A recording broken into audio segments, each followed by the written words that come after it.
विपक्ष बीते 10 साल से नरेंद्र मोदी को पीएम की कुर्सी तक पहुंचने से रोकने के लिए सारे हथकंडे आजमा चुका। 2024 के चुनाव के बाद उसे थोड़ी बहुत जो उम्मीद की किरण नजर आई वो इन बातों में नजर आई कि झूठ और भ्रम फैलाने की राजनीति में, और दूसरा हिंदुओं का वोट बांटने की राजनीति। इंडी गठबंधन को लगता है कि मुसलमान का वोट तो बल्क में मिल ही जाता है, लेकिन मोदी नाम का किला तब तक नहीं गिरेगा जब तक हिंदू का वोट नहीं बटेगा।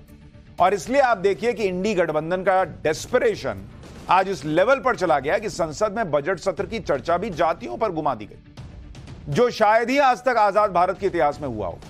और जब बीजेपी ने जाति का मुद्दा उठाने वालों को उन्हीं की भाषा में जवाब दिया तो संसद में बवाल मचा दिए लोग। जातिगत जनगणना की बात करने वाले राहुल गांधी से लेकर अखिलेश यादव तक आज एकदम फायर हो गए। इतनी आग लग गई उनके अंदर कि धुआं दिल्ली से लेकर लखनऊ तक दिख रहा होगा मानो। आज आपको संसद की सारी बातें विस्तार से बताऊंगा, एक एक तस्वीर दिखाऊंगा और कैसे पीएम मोदी ने इंडी गठबंधन के बजट वाले झूठ के धागे खोले ये भी दिखाऊंगा। लेकिन जाति वाले कार्ड पर आज संसद में क्या बवाल हुआ है पहले ये देखिए। भाई सबकी शुरुआत इंडी गठबंधन के नेताओं ने की थी, जब वो पिछले 2 दिन में बजट की पूरी चर्चा को जाति पर घुमा कर ले आए। कहां तो बजट पे बात करनी थी, लेकिन कहां ये लोग बात करने लगे कि बजट का हलवा जो अफसर तैयार करते हैं वो किस जाति के हैं, बजट का हलवा किस जाति के लोगों में बढ़ता है वगैरह वगैरह। चाहे राहुल गांधी हो या फिर अखिलेश यादव या इंडी गठबंधन का कोई और नेता, सारे उसी जाति वाली लाइन पर चल रहे हैं। जातिगत जनगणना तो हम करा के रहेंगे, कोई हमको नहीं रोक सकता। इनका इकलौता मकसद यही दिखता है कि हिंदू वोटों को जातियों में तोड़ा जाए और इसके सहारे नरेंद्र मोदी की उस राजनीति में तोड़फोड़ की जाए जो राजनीति हिंदू समाज को जातियों में नहीं बल्कि एकजुट होकर देखती है। कल राहुल गांधी के बजट के हलवे में जाति ढूंढने से यह सब शुरू हुआ और आज संसद में बड़े बवाल में कैसे बदल गया, यह देखने से पहले देखिए कि कल क्या हुआ था और उसका आज वित्त मंत्री निर्मला सीतारमण ने क्या जवाब। इसके बाद आपको दिखाऊंगा कि जातिगत जनगणना की बात करने वाले आज खुद की जाति पर बात आई तो कैसे फट पड़े। मैं ये फोटो समझाना चाह रहा हूं सर, इसमें ये जो बजट का जो हलवा है सर ये बट रहा है और इस फोटो में सर मुझे एक ओबीसी अफसर नहीं दिख रहा, एक आदिवासी अफसर नहीं दिख रहा, एक दलित अफसर नहीं दिख रहा मुझे। ये हो क्या रहा है सर? सर देश का हलवा बट रहा है सर और इसमें 73% का एक है ही नहीं। सर ये आप लोग हलवा खा रहे हो और बाकी देश को हलवा मिल ही नहीं रहा है। ठीक है सर, 20 अफसरों ने बजट को तैयार किया, हमने पता लगाया, मतलब हिंदुस्तान का जो हलवा है 20 लोगों ने बांटने का काम किया है। अब स्पीकर सर, उन 20 लोगों में से 90% लोगों में से 90% लोगों में से सिर्फ 2 हैं, एक माइनॉरिटी और एक ओबीसी। और इस फोटो में एक भी नहीं है, मतलब फोटो में आपने पीछे कर दिया। वो भी पीछे चल गया। फाइनेंस मिनिस्टर मुस्कुरा रही हैं। कमाल की बात है, ये हंसने की चीज नहीं है मैडम, ये हंसने की बात नहीं है, ये जाति जनगणना है, ये जाति जनगणना है, इससे देश बदल जाएगा। 2013-14 में मंत्री जी नीचे सेल्लार में जाकर के हलवा बंटवारा करने का शुरुआत 2013-14 में हुआ। मैं पूछ रही हूं तब बाय दैट टाइम, क्योंकि our leader of the opposition by that time was a full active leader, उससे पहले ऑर्डिनेंस फटा भी गया, वो इंडिपेंडेंस दिखाया विपक्ष के नेता। क्यों उस समय फाइनेंस मिनिस्टर तब की उनसे ये पूछा नहीं गया कि कितना एससी है भाई, आप नीचे जा रहे हो फोटो के लिए बोलो, नहीं तो वो हलवा में कैंसिल करूंगा, क्योंकि उस समय वो पावरफुल थे ना, रिमोट कंट्रोल था ना। वो हलवा क्यों कैंसिल नहीं किया, उनके हलवा कैंसिल नहीं किया, तब ये पूछा नहीं गया। भारत के हलवा बटाया जा रहा। सर ये आदत किसी का हो तो वो जमाना गया, मलाई खा करके इस देश को छोड़कर या पार्लियामेंट को छोड़कर लोग गए। राहुल गांधी की बातों को सुनकर इतना तो समझ में आ जाता है कि राजनीति हलवा नहीं, सबके बस की बात। लेकिन क्या कीजिएगा, नेता प्रतिपक्ष हैं, जो मन में आता है बोलते हैं। जो लोग बजट के हलवे में भी जाति देख रहे हैं उनकी राजनीति समझिए। उनकी सीधे सीधे समझ में यह आ रहा है कि वो जब जाति की ही राजनीति अब करना चाहते हैं और जब तक जाति में चीजें नहीं बटेंगी, हिंदू का वोट भी नहीं बट पाएगा और तब तक नरेंद्र मोदी को ये लोग नहीं हरा पाएंगे। लेकिन विडंबना देखिए कि अगर कोई गलती से भी इन लोगों की जाति पूछ ले या इनकी जाति का जिक्र भी कर दे, अरे बाप रे बाप, एकदम बवाल कि कैसे पूछ ली है तू। आज संसद में हुआ भाई, बीजेपी सांसद अनुराग ठाकुर ने बस इतना पूछ लिया कि जो लोग जाति जनगणना की बात करते हैं उनकी जाति क्या है। इस बात पर लोकसभा में इंडी गठबंधन के नेता भड़क गए। राहुल गांधी तो बोले कि गाली दे रहे हैं, अखिलेश यादव भयंकर गुस्से में आ गए। पहले देखिए अनुराग ठाकुर के बयान पर कैसे हंगामा मच गया, फिर आपको अखिलेश यादव का भी गुस्सा दिखाऊंगा। जिसकी जात का पता नहीं वो गन्ना की बात करता है। जो भी इस देश में दलितों की, आदिवासियों की, पिछड़ों की बात उठाता है, जो भी उनके लिए लड़ता है, उसको गाली खाना ही पड़ता है। और मैं ये सब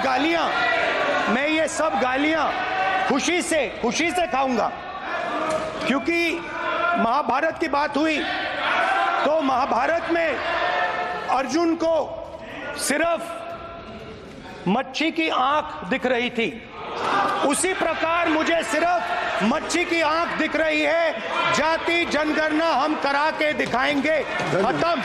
आपको जितनी गाली देनी है आप दीजिए, हम खुशी से लेंगे। अनुराग ठाकुर जी ने मुझे इंसल्ट किया है, मगर मैं अनुराग ठाकुर जी से कोई माफी नहीं चाहता हूं। मुझे कोई माफी की जरूरत नहीं है। मैं लड़ाई लड़ रहा हूं। जितनी आपको गाली देनी है मैं आपसे कभी माफी नहीं मांगूंगा। मुझे आपकी माफी नहीं चाहिए।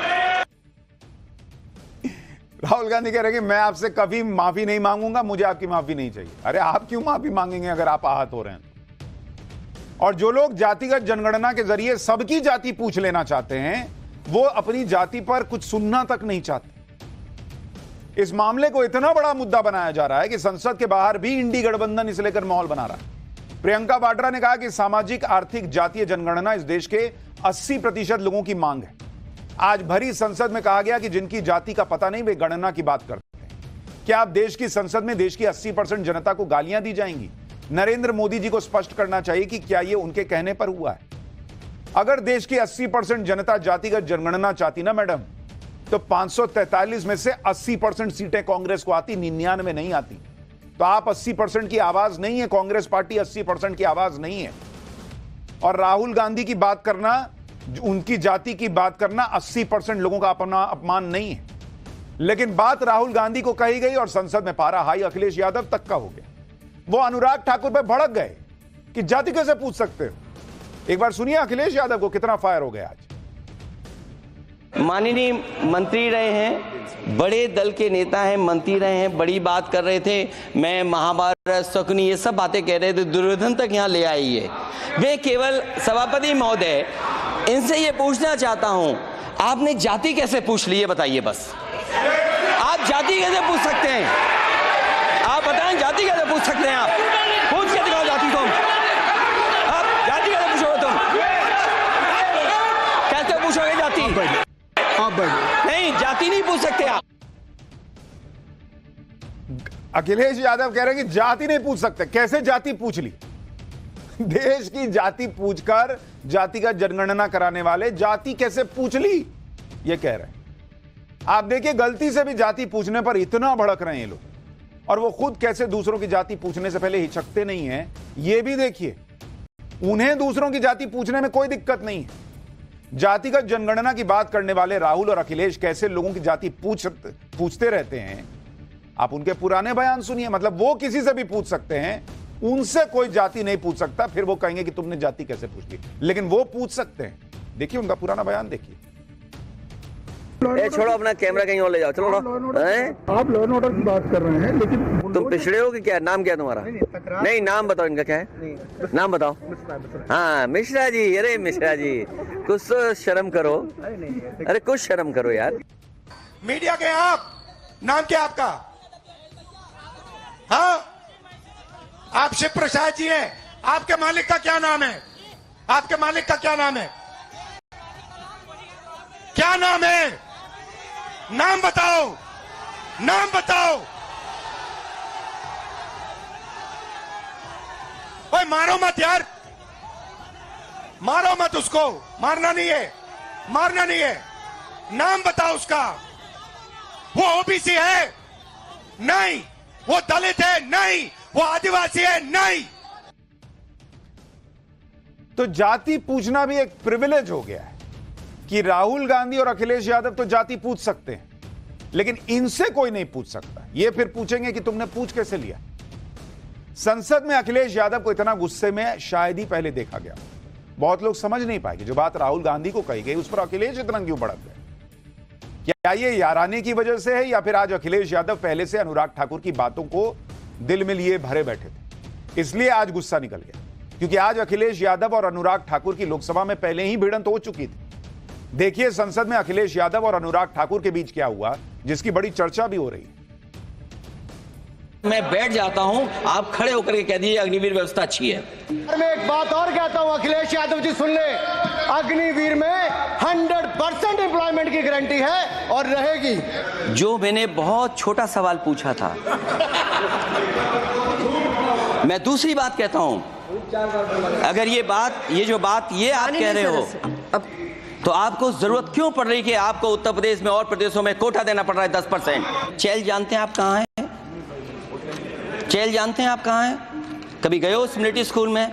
मैं खुद मिलिट्री स्कूल का पढ़ा हूं। और आप परमवीर चक्र की बात कर रहे हो, तो हम भी तमाम नाम गिना सकते हैं कितने परमवीर चक्र उत्तर प्रदेश में। आपके सामने कहना चाहता हूं, ये तो केवल मिलिट्री स्कूल गए हैं। मैं आज भी टेरिटोरियल आर्मी के 124 रेजिमेंट में कैप्टन के रैंक पे अपनी सेवाएं दे रहा हूं। अखिलेश जी केवल ज्ञान मत बांटिए, राहुल गांधी जी के साथ बैठकर अब वहां बुलाने का झूठ बोलने की आपको आदत पड़ गई। मैं क्या बात कहना चाहता हूं, शायद मंत्री जी नहीं रहे इसलिए तकलीफ परेशानी ज्यादा है।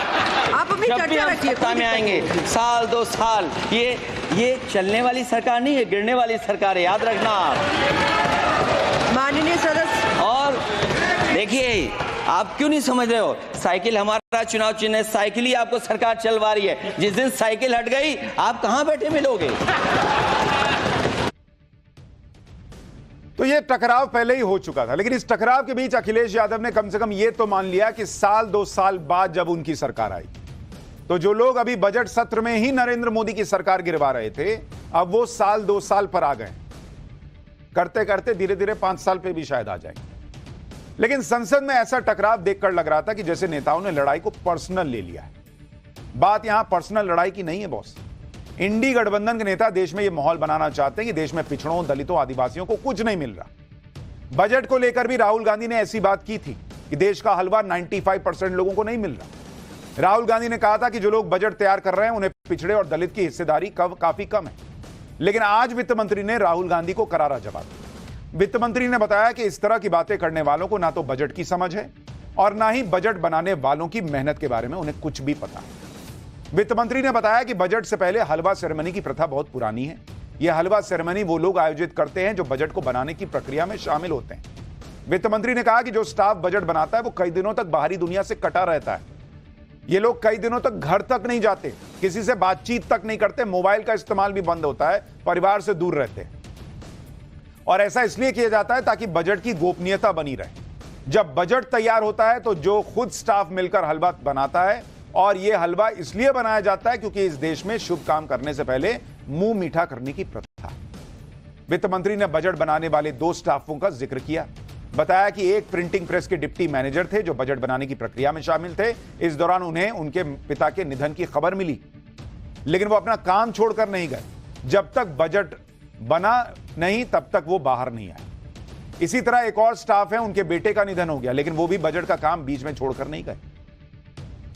बॉस, लोग इस मेहनत से बजट बनाते हैं और राहुल गांधी उसमें भी जाति ढूंढ रहे हैं।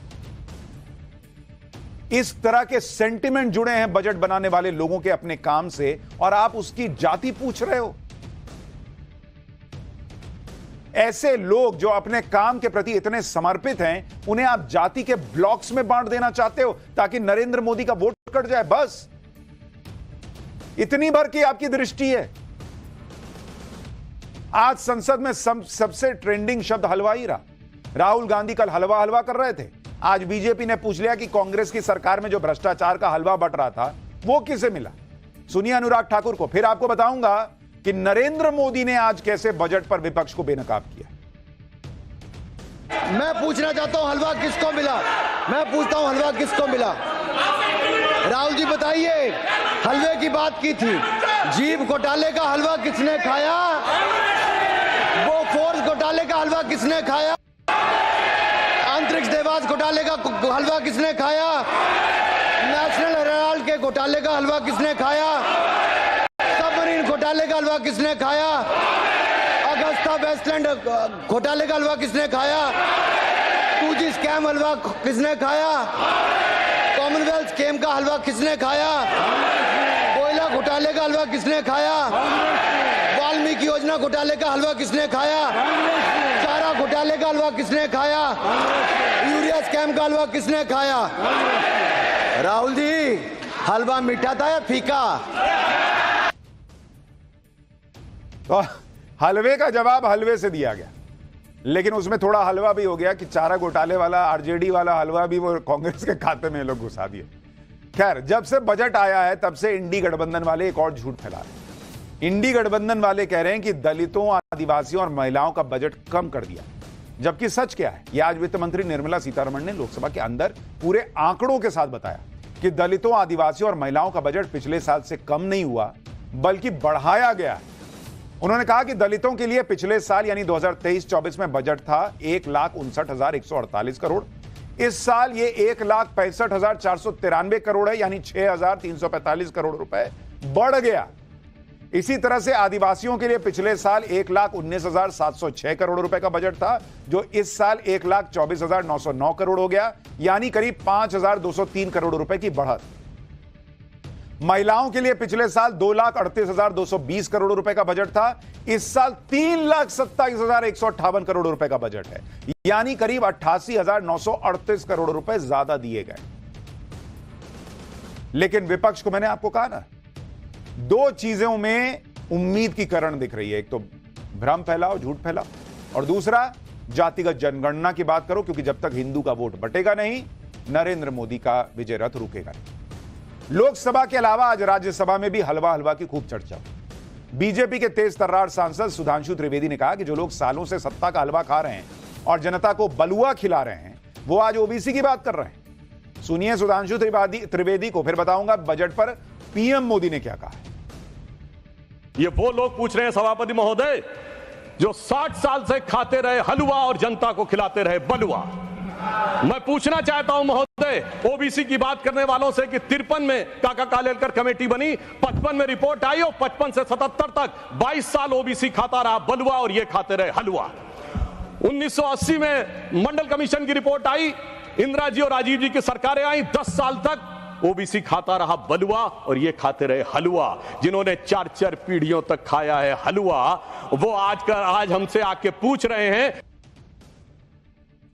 बजट पर इंडी गठबंधन जिस तरह की भ्रम की राजनीति कर रहा है, आज उसकी पोल खुद प्रधानमंत्री नरेंद्र मोदी ने भी खोली। CII यानी कन्फेडरेशन ऑफ इंडियन इंडस्ट्री की तरफ से पोस्ट बजट सेशन में आज प्रधानमंत्री मोदी शामिल हुए। इंडस्ट्री के दिग्गजों के सामने पीएम मोदी ने बजट पर क्लियर पिक्चर रखी। पीएम ने बताया कि यूपीए सरकार ने साल 2014 में जो आखिरी बजट पेश किया था, देश का बजट, वो 16 लाख करोड़ रुपए का था, जबकि उनकी यानी नरेंद्र मोदी की सरकार का मौजूदा बजट 3 गुना ज्यादा बढ़कर 48 लाख करोड़ रुपए का हो चुका है। पीएम ने बताया कि साल 2004 में जब यूपीए की सरकार बनी थी, तब कैपिटल एक्सपेंडिचर का बजट करीब 90,000 करोड़ रुपए हुआ करता था। 10 साल सरकार चलाने के बाद मनमोहन सरकार 2014 में कैपिटल एक्सपेंडिचर के बजट को 2 लाख करोड़ रुपए तक पहुंचा पाई, जबकि नरेंद्र मोदी की सरकार में यह कैपिटल एक्सपेंडिचर का बजट 11 लाख करोड़ रुपए से भी ज्यादा है। यानी यूपीए सरकार के कैपिटल एक्सपेंडिचर 2 गुना बढ़ा पाई थी, नरेंद्र मोदी की सरकार उसे ऑलरेडी 5 गुना बढ़ा चुकी है। कैपिटल एक्सपेंडिचर दरअसल वो खर्च होता है जो सरकार इंफ्रास्ट्रक्चर जैसे एयरपोर्ट, फ्लाईओवर, रेलवे स्टेशन, सड़क वगैरह वगैरह बनाने में खर्च करती है, जिससे देश के विकास को गति मिलती है। तो नरेंद्र मोदी याद दिला रहे हैं कि ये लोग देश के निर्माण के लिए बहुत हाथ पैर मारे तो 10 साल में 2 लाख करोड़ तक पैसा निकाल के दे पाए कि लो इतना में जो बनाना है देश में बना लो। और वो कह रहे हैं कि भैया 2 लाख करोड़ पे छोड़ के गए थे, हम 11 लाख करोड़ रुपया जेब से निकाल रहे हैं और लगा रहे हैं देश को बनाने के नाम पर, और ये कह रहे हैं कि बजट में कुछ नहीं है। यानी नरेंद्र मोदी ने आंकड़ों को दिखाकर लोगों को यह समझाया कि जो लोग बजट को लेकर उनकी सरकार पर आरोप लगा रहे हैं कि नरेंद्र मोदी सरकार ने बजट कम कर दिया, वो खुद देख लें कि जब से उनकी सरकार है तब से कैसे देश के बजट का साइज बढ़ता चला गया। नरेंद्र मोदी ने आज एक उदाहरण के साथ बताया कि मनमोहन सरकार में कैसे बजट को चमकाने के लिए बड़ी बड़ी योजनाओं का ऐलान कर दिया जाता था, लेकिन वो योजनाएं जमीन पर नहीं उतरती। सुनिए पीएम ने क्या याद दिलाया आज, फिर बताऊंगा कि नरेंद्र मोदी की सरकार में किस सेक्टर का कितना बजट बढ़ा है। अब जैसे कोई कमजोर व्यक्ति होता है जिसका वजन कम हो, लेकिन उसके शरीर में किसी बीमारी के कारण सूजन आए और पहले की तुलना में जरा कपड़े छोटे होने लग जाए, लेकिन क्या उसको हम हेल्दी कहेंगे? क्या वो तंदुरुस्त है ऐसा मानेंगे क्या? वो देखने में भले ही बहुत स्वस्थ लगे, लेकिन हकीकत में तो वो कमजोर होता ही है। 2014 से पहले के बजट का भी ऐसा ही हाल था। तब बजट में बड़ी बड़ी घोषणाएं इसलिए की जाती थी कि दिखाया जा सके कि अर्थव्यवस्था की सेहत अच्छी है, लेकिन सच्चाई ये थी कि बजट में जो घोषणाएं होती थी वो भी जमीन पर पूरी तरह नहीं उतर पाती थी। बजट को लेकर इंडी गठबंधन ये आरोप भी लगा रहा है कि सिर्फ 2 राज्यों को सब दे दिया, बाकी किसी को कुछ नहीं मिला। पीएम मोदी ने इस पर भी जवाब दिया और बताया कि कैसे उनकी सरकार में हर सेक्टर में बजट बढ़ा। सुनिए पीएम। आप अलग अलग सेक्टर्स को देखेंगे तो भी आपको सटीक अंदाजा मिलेगा कि आज भारत किस तरह हर सेक्टर की इकोनॉमी पर फोकस कर रहा है। पहले की सरकार के 10 साल की तुलना में हमारी सरकार ने रेलवे का बजट 8 गुना बढ़ाया है, हाईवेज का बजट 8 गुना बढ़ाया है, एग्रीकल्चर का बजट 4 गुना से ज्यादा बढ़ाया है और डिफेंस का बजट 2 गुने से अधिक बढ़ाया है। पीएम मोदी ने आज यह भी बताया कि अगर अंतर्राष्ट्रीय हालात आप देखेंगे तो बाहरी चैलेंज के बावजूद हमारा देश तेजी से ग्रोथ कर रहा है। दूसरे देशों में लो ग्रोथ और हाई इन्फ्लेशन है और भारत में इसके उलट हाई ग्रोथ और लो इन्फ्लेशन। लेकिन फिर भी इस देश में भ्रम और झूठ फैलाने की राजनीति चल रही है। और उससे भी बड़ी बात, हिंदुओं को जाति के नाम पर बांटने का जो प्रयास हो रहा है यह बहुत खतरनाक है। लेकिन खतरनाक पॉलिटिक्स की जब बात कर रहा हूं तो अगला चैप्टर भी देखिए। केजरीवाल के लिए आंसू बहा है, लेकिन 6 किलोमीटर दूर छात्रों से मिलने ना जा सके इंडी गठबंधन वाले। दिल्ली में बच्चों की मौत पर टीम केजरीवाल ने आज तो हद ही कर दी। और शराब घोटाले में केजरीवाल के किस साथी ने सारे राज खोल दिए, अब इसका चैप्टर।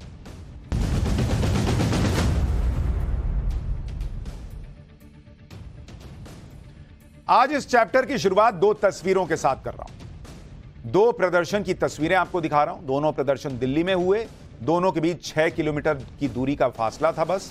लेकिन दोनों की अहमियत इस देश के विपक्ष के लिए क्या है, आज आपको इस चैप्टर में पता चलेगा। एक प्रदर्शन दिल्ली के उन छात्रों का है जो बेसमेंट में पानी भरने से मारे गए 3 बच्चों की मौत के बाद से पिछले 3 दिन से भूखे प्यासे सारी पढ़ाई लिखाई छोड़कर अपने लिए सुरक्षित माहौल और गुनहगारों की सजा दिलाने की मांग कर रहे हैं। इस देश के बड़े बड़े नेताओं को ढेले भर का फर्क नहीं पड़ता कि ये छात्र क्या चाहते हैं, और इसलिए वहां कोई गया ही नहीं। दूसरा प्रदर्शन आज केजरीवाल जी की गिरती सेहत की चिंता में हुआ है। जिन नेताओं को छात्रों के मरने तक से फर्क नहीं पड़ता, वो केजरीवाल के गिरते वजन को लेकर इतने चिंतित हो गए कि आज जंतर मंतर पर बैठ गए साथ में और केजरीवाल के लिए आंसू बहा के आ गए। मतलब छात्र की मौत पे प्रायोरिटी नहीं है, केजरीवाल जी जेल में कितना 2 किलो 1 किलो वजन कम हो गया, ये इनके लिए इंपॉर्टेंट है। 3 छात्रों की मौत पर जिन नेताओं की आंख से एक आंसू की बूंद नहीं गिरी, वो आज केजरीवाल की सेहत को लेकर आंसू बहा रहे थे।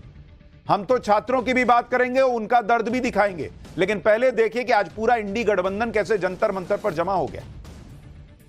केजरीवाल के समर्थन में इंडी गठबंधन की रैली में कांग्रेस, अखिलेश यादव, रामगोपाल यादव, भगवंत मान, लेफ्ट की पार्टियां, संजय राउत, शरद पवार सब पहुंच गए। इन सभी के अंदर बड़ा दुख है कि केजरीवाल को फंसाया गया है और केजरीवाल की सेहत खराब होती जा रही है। इंडी गठबंधन की रैली से जमकर राजनीति की गई। आरोप लगाए गए कि मोदी सरकार केजरीवाल की हत्या करना चाहती है। जरा एक बार इंडी गठबंधन के नेताओं को सुन लीजिए, फिर आपको दिखाता हूं कि कैसे आज इन लोगों ने हद कर दी।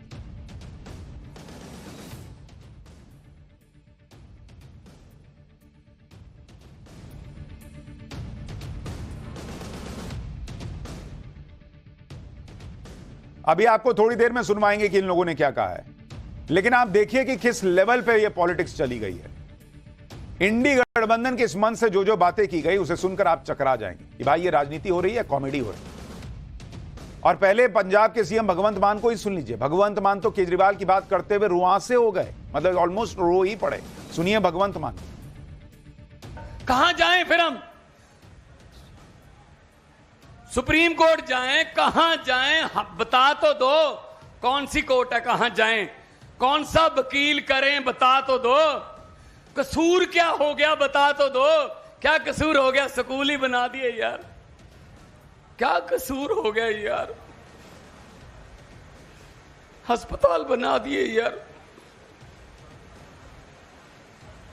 क्या कसूर हो गया यार? बिजली फ्री कर दी यार। भगवंत मान पूछ रहे हैं क्या कसूर हो गया।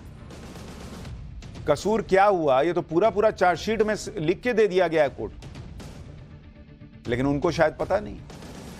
जिस जंतर मंतर पर इंडी गठबंधन की रैली हुई और केजरीवाल के समर्थन में बड़े बड़े दावे किए गए, मोदी सरकार पर हमला किया गया, उस जंतर मंतर से 6 किलोमीटर से भी कम की दूरी पर ओल्ड राजेंद्र नगर पड़ता है। जंतर मंतर से ओल्ड राजेंद्र नगर की दूरी 5 किलोमीटर या 5.8 किलोमीटर है और जंतर मंतर से ओल्ड राजेंद्र नगर जाने में मात्र 16 मिनट का समय लगता है। क्या इंडी गठबंधन के नेता जो केजरीवाल के लिए जमा हो सकते हैं वो ओल्ड राजेंद्र नगर जाकर छात्रों से नहीं मिल सकते थे? ओल्ड राजेंद्र नगर में पिछले 3 दिन से छात्र प्रोटेस्ट कर रहे हैं, उमस भरी गर्मी में सड़क पर बैठे हैं।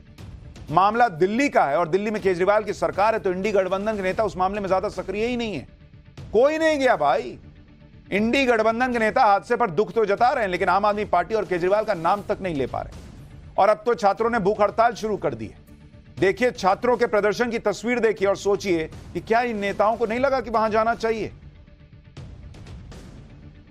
हंगर स्ट्राइक पे बैठे हैं, क्या उम्मीद है प्रशासन से? कब तक इस तरह से आप लोग हंगर स्ट्राइक करेंगे? कि ये जैसा कि आप ये देख सकते हैं 27 जुलाई की रात की बात है और आज 30 तारीख हो गई है। अभी तक प्रशासन की तरफ से कोई भी हमें आश्वासन नहीं दिया गया है, ना ही किसी भी छात्र को, जो हमारे 5 लोग मारे गए हैं भाई बहन, उनकी कंपनसेशन दिया गया है। प्रॉब्लम इसके अभी आने वाले सितंबर में मेंस हैं, नेक्स्ट ईयर मई में हम लोगों का नेक्स्ट ईयर के प्रीलिम्स हैं।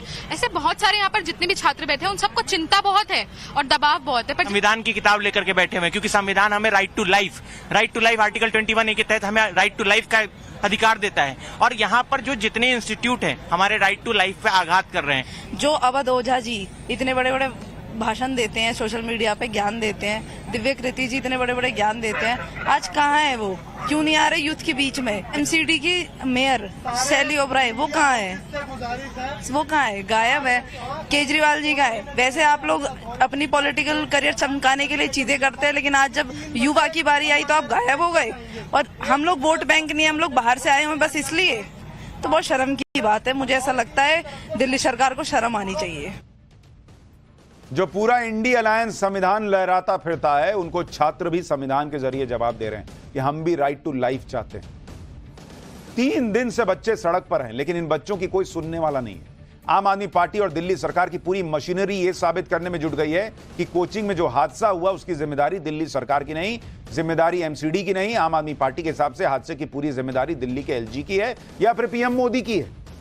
आम आदमी पार्टी के मुताबिक दिल्ली में जितने कोचिंग चल रहे हैं वहां बेसमेंट में क्लासेस चल रही हैं या लाइब्रेरी, ये देखने का काम एलजी का है या फिर पीएम मोदी का है। तो ये किस लिए सत्ता में बैठे हैं बॉस? दीजिए इस्तीफा, घर पे बैठिए ना, अगर एलजी और मोदी को ही देखना है सब कुछ।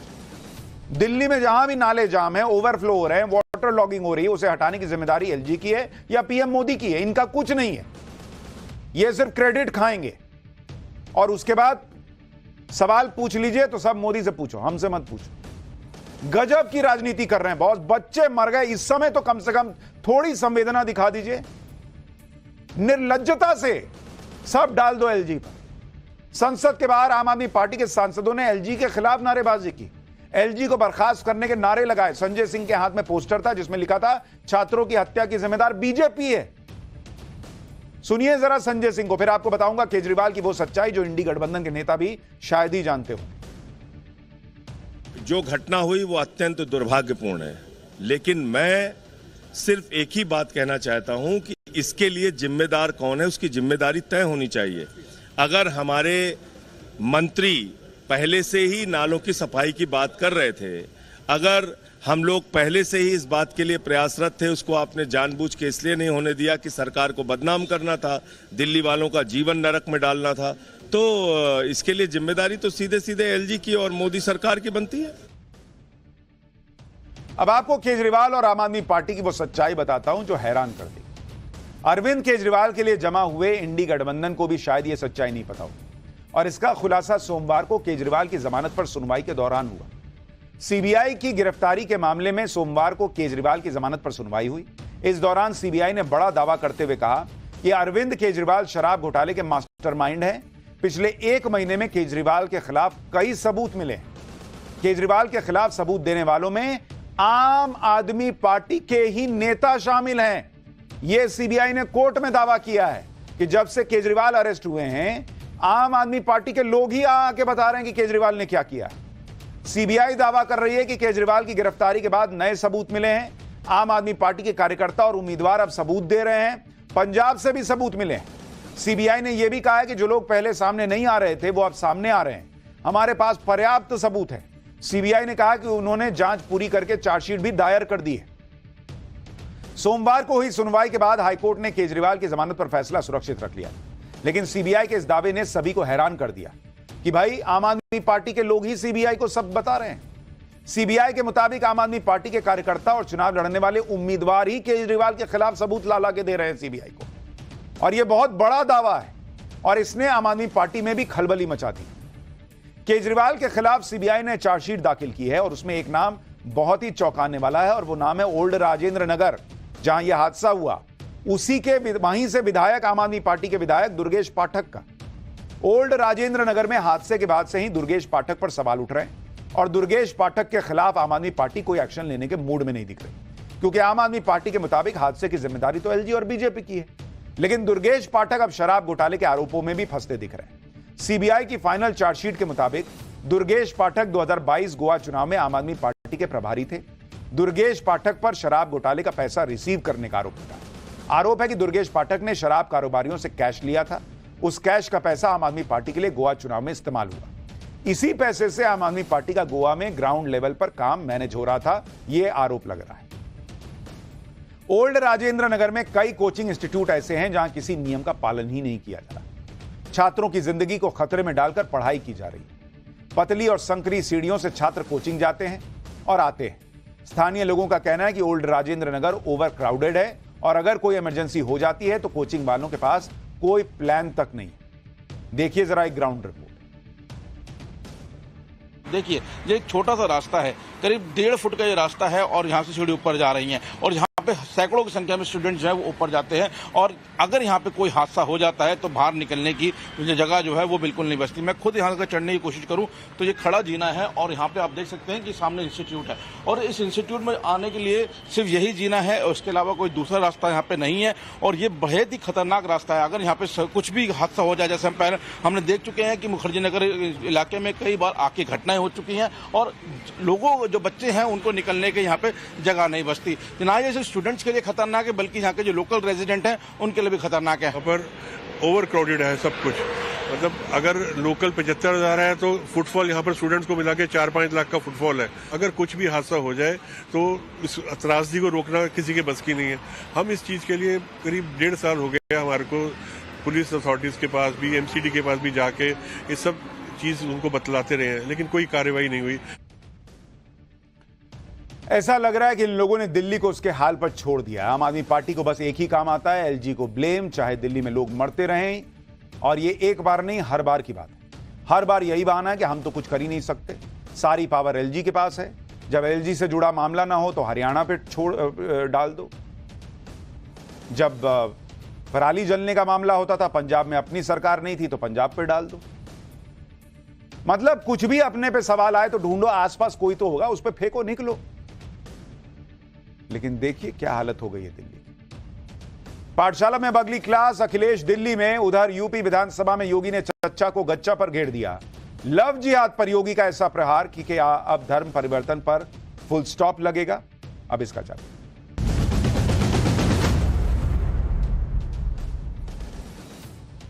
पिछले कुछ दिनों से मुख्यमंत्री योगी आदित्यनाथ अलग ही रौले में।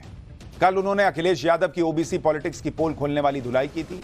आज उन्होंने अखिलेश यादव के चाचा शिवपाल यादव को विधानसभा में अपनी बातों से रगड़ दिया।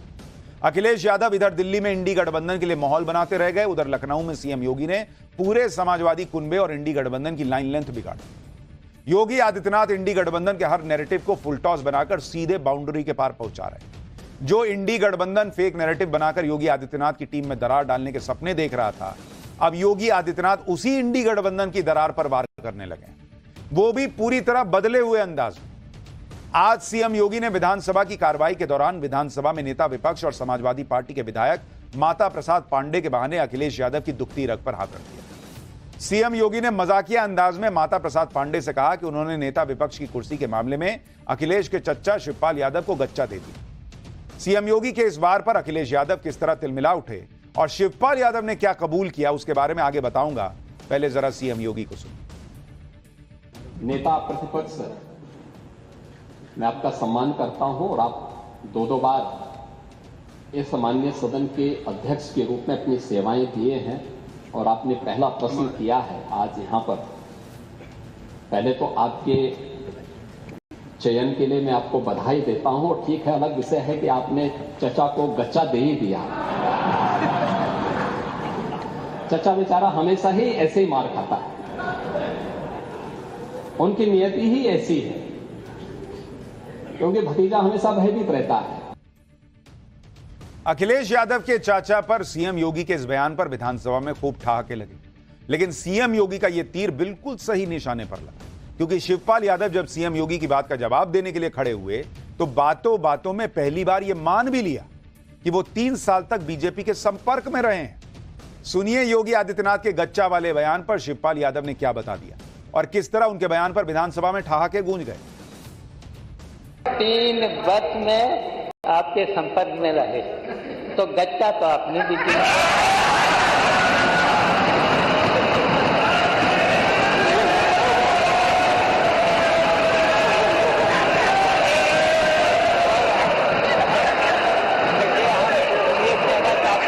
एक सेकंड, अब तक तो आपको आदत हो जानी चाहिए।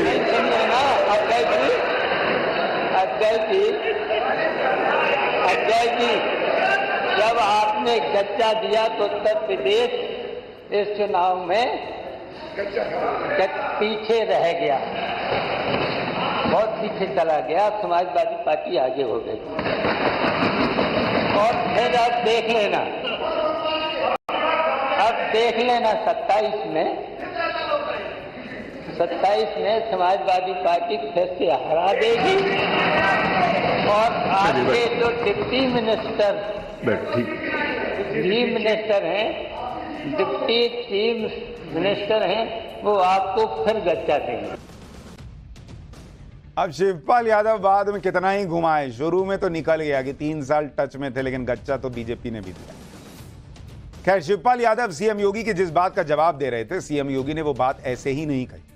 सीएम योगी के विरोधी पिछले 15 दिन से खूब प्रचार कर रहे थे कि यूपी में सब ठीक नहीं। योगी और उनके डिप्टी सीएम के बीच बहुत खटपट है, लखनऊ और दिल्ली के बीच बहुत खटपट है। अब इसी दांव से योगी ने भी अखिलेश और उनके चच्चा के मामले में लपेट लिया उनको कि चच्चा को गच्चे पे गच्चा मिल रहा है। लेकिन यह दांव अभी और चलने वाला है, क्योंकि अखिलेश यादव भी लगातार ये बोल रहे हैं कि दिल्ली और लखनऊ के बीच सब ठीक नहीं, एक दूसरे को नमस्ते तक नहीं किया जा रहा। आज अखिलेश यादव तो दिल्ली में थे लोकसभा में, लेकिन अखिलेश ने यहां इसको फिर से उठाया, इस मुद्दे को। देखिए उन्होंने क्या कहा। उत्तर प्रदेश से जब से हारे हैं तब से कोई नमस्कार नहीं कर रहा है। तकलीफ वो है आपको।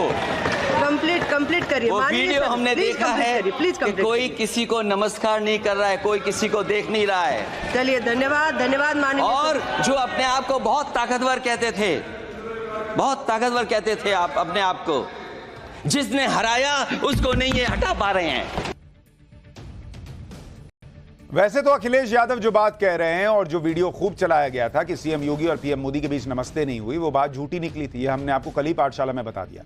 लेकिन आज यूपी विधानसभा में चच्चा और गच्चा का मुद्दा क्यों उठा और योगी आदित्यनाथ ने विधानसभा में नेता विपक्ष पद के बहाने क्यों कहा कि अखिलेश के चच्चा शिवपाल हमेशा गच्चा खा जाते हैं, ये भी समझिए। दरअसल साल 2016 में मुख्यमंत्री रहते हुए अखिलेश यादव ने शिवपाल यादव से सभी मंत्रालय छीन लिए थे। शिवपाल यादव के गुट के मंत्री गायत्री प्रजापति और राजकिशोर को बर्खास्त कर दिया था। शिवपाल के करीबी माने जाने वाले मुख्य सचिव दीपक सिंघल को भी पद से हटा दिया गया था। साल 2017 में यूपी विधानसभा चुनाव में अखिलेश ने शिवपाल यादव के खास लोगों को टिकट तक नहीं दिया। नाराज होकर शिवपाल यादव ने समाजवादी पार्टी ही छोड़ दी थी। साल 2018 में अखिलेश यादव से मनमुटाव के बाद शिवपाल यादव ने प्रगतिशील समाजवादी पार्टी बनाई। साल 2022 में राष्ट्रपति चुनाव को लेकर अखिलेश और शिवपाल दोनों में मतभेद सामने आए। अखिलेश यादव ने यशवंत सिन्हा को समर्थन दिया, शिवपाल यादव ने खुलकर यशवंत सिन्हा का विरोध किया। शिवपाल ने अखिलेश पर सम्मान न देने के आरोप लगाए। अखिलेश ने कह दिया कि जहां ज्यादा सम्मान वहां जाने के लिए आप स्वतंत्र हैं। हालांकि इसी साल विधानसभा चुनाव में दोनों एक बार फिर साथ आए। शिवपाल यादव ने अपनी पार्टी का समाजवादी पार्टी में विलय कर दिया। लोकसभा चुनाव के दौरान भी अखिलेश और शिवपाल ने कई मौकों पर मंच शेयर किया। ऐसे में अटकलें लगने लगी थी कि अखिलेश यादव के सांसद बनने के बाद चाचा शिवपाल यादव को यूपी विधानसभा में नेता प्रतिपक्ष बनने का मौका मिलेगा। लेकिन अखिलेश ने अचानक माता प्रसाद पांडे को नेता विपक्ष बनाने का ऐलान कर दिया। इसलिए आज सीएम योगी ने शिवपाल यादव को गच्चा दिए जाने की बात कही। अखिलेश यादव पर चाचा को गच्चा देने का आरोप सीएम योगी ने लखनऊ में लगाया, लेकिन इसकी टीस दिल्ली में मौजूद अखिलेश यादव के बयान में साफ थी। पहले तो उन्हें समझ ही नहीं आया कि क्या जवाब दिया जाए। फिर वही रटी रटाई बात करने लगे कि जो योगी के सहयोगी हैं वो गच्चा दे रहे हैं। अखिलेश यादव का बयान सुनिए, फिर आपको योगी आदित्यनाथ के उस एक्शन के बारे में बताऊंगा जिसने इंडी गठबंधन के और भी ज्यादा होश उड़ा दिया। चाचा को धक्का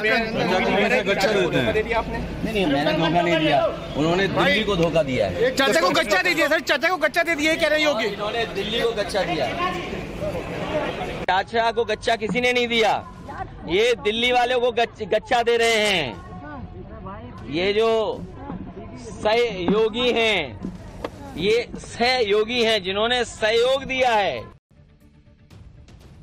यानी दोनों तरफ से मामला चल रहा है। लेकिन इधर अखिलेश यादव और समाजवादी पार्टी के नेता चच्चा गच्चा में उलझे रह गए। उधर योगी आदित्यनाथ ने विधानसभा में अवैध धर्मांतरण पर नकेल कसने का पक्का इंतजाम कर दिया। यूपी विधानसभा में आज लव जिहाद पर लगाम लगाने के लिए नया बिल पास हो गया, जिसके कानून बनते ही लव जिहाद के मामले में शामिल लोगों को पूरी उम्र अब जेल में गुजारनी पड़ सकती है। यूपी में लव जिहाद को लेकर लाए गए नए कानून में किन चीजों को अपराध माना गया है वो आपको विस्तार से बताता हूं। पहला, पहचान छुपाकर शादी करना अपराध माना गया है। दूसरा, छुपकर धर्म परिवर्तन करना, यानी अपनी इच्छा से धर्म परिवर्तन करने के लिए 2 महीने पहले मजिस्ट्रेट को जानकारी देनी होगी। तीसरा, डर दिखाकर धर्म बदलवाना, यह भी अपराध है। और बल प्रयोग से शादी करना, यह भी अपराध है।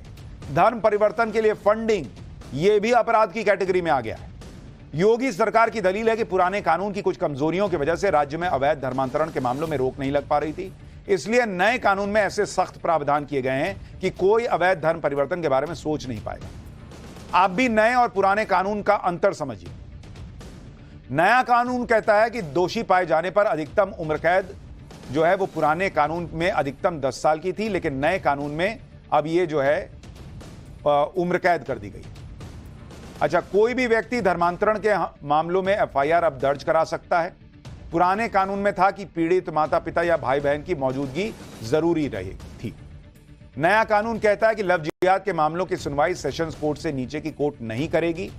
पुराना कानून कहता है कि निचली अदालतों में भी सुनवाई हो सकती है। नया कानून कहता है कि लव जिहाद के मामले में सरकारी वकील को मौका दिए बिना आरोपी की जमानत याचिका पर विचार नहीं किया जाएगा। पुराना कानून कहता है कि सरकारी वकील को मौका दिए जाने का प्रावधान ही नहीं था। नए कानून के मुताबिक सभी अपराधों को गैर जमानती बना दिया गया है। पुराना कानून कहता है कि जमानत मिलने का प्रावधान था, यानी अब जमानत मिलना मुश्किल है, सरकारी वकील से को बिना सुने जमानत मिलना मुश्किल है, और अब कोई भी शिकायत दर्ज करा सकता है। अब यह भी जान लीजिए कि धर्म परिवर्तन को लेकर बनाए गए नए कानून में अलग अलग मामलों के लिए कितनी सजा तय की गई। जैसे नाबालिग SC/ST महिला के धर्म परिवर्तन पर पहले 2 से 10 साल की सजा थी और 25,000 का जुर्माना था। अब इसे 5 साल की उम्र कैद तक की 5 साल से लेकर उम्र कैद तक की सजा कर दिया गया है और 1 लाख रुपए का जुर्माना। सामूहिक धर्म परिवर्तन कराने पर पहले 3 से 10 साल की सजा मिलती थी और 50,000 का जुर्माने का प्रावधान। अब 5 साल से उम्र कैद तक की सजा है और 1 लाख का जुर्माना है। धोखे से धर्म परिवर्तन या शादी कराने पर पहले 1 से 5 साल की सजा थी और 15,000 का जुर्माना था। अब 3 से लेकर 10 साल की सजा और 25,000 का जुर्माना है। धर्म परिवर्तन के लिए फंडिंग पर पहले कोई प्रावधान ही नहीं था, अब उम्र कैद तक की सजा है और 10 लाख रुपए तक का जुर्माना। लेकिन इंडी गठबंधन के साथ कुछ मुस्लिम धर्मगुरु भी ये एजेंडा फैलाने में जुट गए कि नया कानून मुसलमानों को डराने के लिए लाया जा रहा है। हर चीज में मुसलमान को डराने का मामला ये लोग ले आते हैं। जो लोग अवैध धर्मांतरण को रोकने के लिए योगी आदित्यनाथ के नए कानून पर सवाल उठा रहे हैं, उसके खिलाफ माहौल बना रहे हैं, उन्हें यह समझना होगा कि अवैध धर्मांतरण यूपी ही नहीं देश के लिए भी एक बड़ी समस्या बन चुका है। हाल ही में यूपी में अवैध धर्मांतरण के मामलों पर इलाहाबाद हाईकोर्ट ने सख्त टिप्पणी की। कोर्ट ने कहा कि यूपी में भोले भाले गरीबों को गुमराह करके उनका धर्म परिवर्तन कराया जा रहा है। अगर ऐसा ही धर्मांतरण जारी रहा तो एक दिन भारत की बहुसंख्यक आबादी अल्पसंख्यक हो जाएगी। इससे पहले सुप्रीम कोर्ट भी जबरन धर्म परिवर्तन से जुड़ी याचिका पर सुनवाई के दौरान साफ कर चुका है कि यह गंभीर मुद्दा है और देश की सुरक्षा को प्रभावित कर सकता है। एक रिपोर्ट के मुताबिक साल 2020 के बाद से अब तक यूपी के अलग अलग जिलों में अवैध धर्मांतरण को लेकर 170 FIR दर्ज हो चुकी है, जिनमें 700 लोगों को आरोपी बनाया गया। इनमें कई मामले ऐसे हैं जिनमें धर्म परिवर्तन को लेकर बनाया गया कानून लागू नहीं हो पाया, जिसकी वजह से ऐसे मामलों में गैंगस्टर एक्ट और दूसरी धाराओं में केस दर्ज करना पड़ा। और सबसे बड़ी बात, इसमें तो धर्मांतरण की बात है, ये तो कहा ही नहीं गया कि हिंदू को मुसलमान या हिंदू को सिख या हिंदू को ईसाई या हिंदू को कुछ भी बनाने पर है। भाई कोई मुसलमान का भी धर्म परिवर्तन कराएगा तो उसको भी सजा होगी। हर चीज मुसलमान के अगेंस्ट कैसे हो जाती? आप ये सब समझते रहिएगा, लेकिन उससे अलग एक और चीज समझिए। अगला चैप्टर, 8,500 करोड़ की कमाई, बैंकों ने आपके अकाउंट से भी तो पैसा नहीं काट लिया है। इनकम टैक्स पर वो खबर जिसे देखकर बड़ा शौक लगेगा। अब इसका चैप्टर,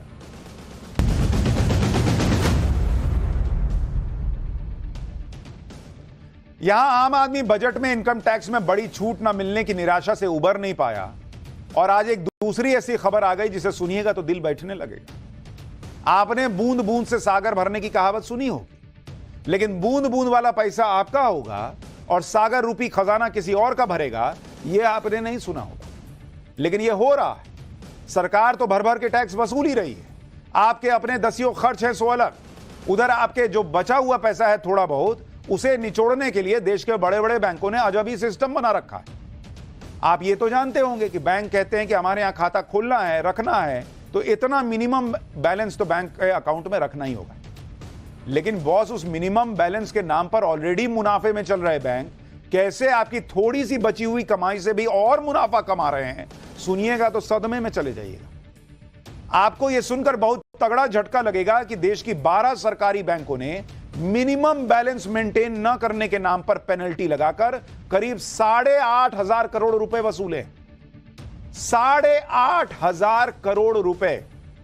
जैसे ही आपके बैंक खाते में से मिनिमम बैलेंस से राशि कम होती है, वैसे ही बैंक आपके खाते से पेनल्टी के रूप में कभी 100 रुपया, कभी 150, 250, जिसका जो चार्ज हो वो काट लेता है। और यही 100, 150 वाली बूंद बूंद से जो पेनल्टी इकट्ठा हुई है, उससे सरकारी बैंकों का खजाना 8,500 करोड़ रुपए भर गया। दूसरा शौक आपको तब लगेगा जब आप यह सुनेंगे कि ये कोई नुकसान में चल रहे बैंक नहीं कर रहे हैं, बल्कि मोटा मुनाफा छापने वाले बैंक भी कर रहे हैं, लेकिन कमाई का चुन्नू सा मौका छोड़ने को तैयार नहीं है वो। दरअसल संसद में आजकल बजट सत्र पर चर्चा चल रही है। इसमें एक सवाल के जवाब में वित्त राज्य मंत्री पंकज चौधरी ने यह जानकारी दी कि देश की 12 सरकारी बैंकों ने मिनिमम बैलेंस मेंटेन करने के नाम पर पेनल्टी लगाकर पिछले 5 साल में करीब 8,500 करोड़ रुपए कलेक्ट किए। सरकारी बैंकों ने फाइनेंशियल ईयर 2020 से 2024 के दौरान 8,500 करोड़ रुपए की यह वसूली की।